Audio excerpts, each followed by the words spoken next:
So we are told the finishing touches are in the works on the revised executive orders. White House advisor Stephen Miller says the time is of the essence. Take a listen. Because of the exigency of the situation and the need to protect our country and to protect our citizens, the president is going to be issuing a new executive action based off of the judicial ruling, flawed though it may be, to protect our country and to keep our people safe, and that is going to be coming very soon. Chief White House correspondent John Roberts joins me now. And John, the White House says the revised executive order coming maybe as soon as Friday. What are you hearing this morning? Abby, good morning to you. I'm told by a couple of senior administration officials now that we can expect that executive order to come out Friday. They don't know if it'll be Friday morning or Friday afternoon. The president has an appearance at CPAC, so they'll have to work it around that. What I'm told, too, is that it will involve the same 7 countries as the original executive order. That's Iran, Iraq, Syria, Libya, Sudan, Somalia, and Yemen. But there will be specific carve-outs for certain groups of individuals, people like legal permanent residents, other visa holders who got caught up in the original order when it was applied, and remember, some of them got sent back home when they should have been allowed into the country. It's also likely to include a temporary ban on allowing refugees into the country, but they may drop this idea of an indefinite ban on refugees from Syria. Basically, what the White House, the Department of Justice, and the Department of Homeland Security have done is looked at all of the court orders and all the court action that was taken against the original order, and then written a new one to address all of those specific concerns. Senior policy advisor Stephen Miller says, though, in its essence, the new executive order will do basically the same thing as the first one did. Listen. It's going to be responsive to the judicial ruling, which didn't exist previously. And so those are mostly minor technical differences.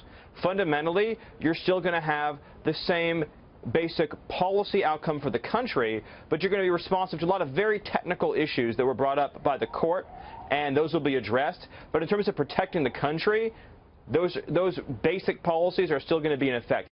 What is unclear at this point, though, is whether the president will rescind his original executive order, as court filings with the Ninth Circuit Court of Appeals suggested he would, or if he's going to leave that one in place and try to fight its constitutionality in the district court in Seattle.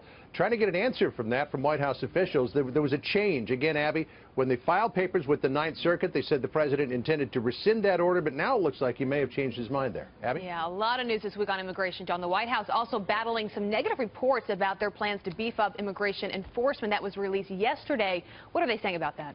You know, there were those 2 implementation memos that were handed over by Secretary Kelly at DHS, basically instructions on how to put into play the president's executive orders that he signed back on January 25th, led to some blaring headlines, including Trump sets stage for mass deportation, Trump details plans to deport millions of immigrants. How bad will Trump's mass deportations get? The White House insists this is not mass deportation. It was never intended to be. That's not the way it's going to work out. It's merely doing more to secure the border and prevent illegal immigration and enforce immigration laws that are already on the books, specifically targeting illegal aliens in this country who have been engaged in criminal activity. Here's Sean Spicer from yesterday.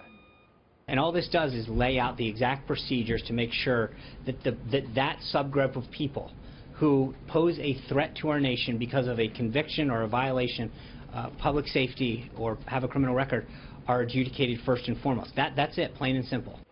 And what to do about the millions of other people who are in this country illegally? The White House has not formulated an official policy on that, but you'll remember back at the campaign, then candidate Trump went from they all have to leave to, well, maybe most of them will be able to stay. This also does not affect the deferred action on childhood arrivals, the so-called DACA program. It leaves in place that Dreamers program as it's known for now, Abby, but some changes coming down the road on that in the weeks and months ahead. Yeah, Abby? really important, though, to understand the details of all of these plans. Exactly. John Roberts, good work out there.